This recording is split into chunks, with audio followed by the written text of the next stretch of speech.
In 1863, Abraham Lincoln spoke at Gettysburg during the American Civil War. His speech was short, but it carried a powerful purpose: to honor the soldiers who had died and to remind the nation what it was fighting to protect.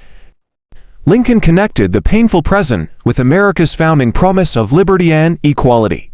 The Gettysburg Address invites readers to look beyond the ceremony itself and think about the responsibilities that come with freedom. Lincoln begins by looking back to the country's founding. He describes America as a new nation, created in liberty and dedicated to the belief that all people are created equal.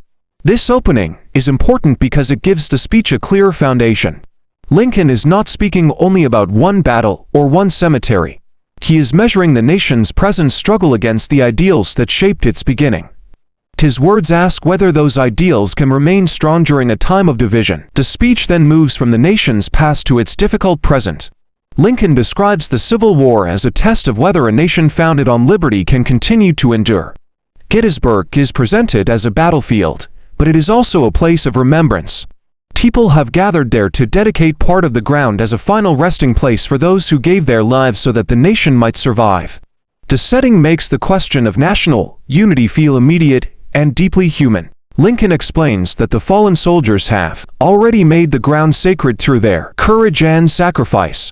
The living cannot add much to the meaning of that place through words alone. The most important proof is found in what the soldiers did. Their actions created a memory that cannot be erased. This idea gives the speech its respectful tone. Lincoln honors the dead while also reminding the living that remembrance should lead to meaningful action, not simply to a ceremony or a beautiful speech. Because the fallen have sacrificed so much, Lincoln says that the living must dedicate themselves to the unfinished work before them. The responsibility belongs to the people who remain. They must protect the cause for which the soldiers gave their lives and make sure that the sacrifice was not made in vain. In this part of the speech, remembrance becomes a duty. Lincoln asks his audience to continue the work of building a nation that reflects its promises of liberty, equality, and shared purpose. Lincoln's vision reaches beyond the battlefield. He hopes the nation will experience a new birth of freedom, meaning that the struggle can lead to a stronger and more faithful democracy. Government, he says, should belong to the people and remain connected to their will. The speech therefore ends with a vision of renewal. The nation must not merely return to the past.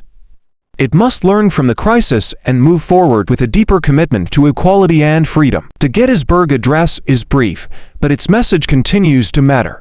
Lincoln asks every generation to remember sacrifice, protect freedom, and continue the unfinished work of equality.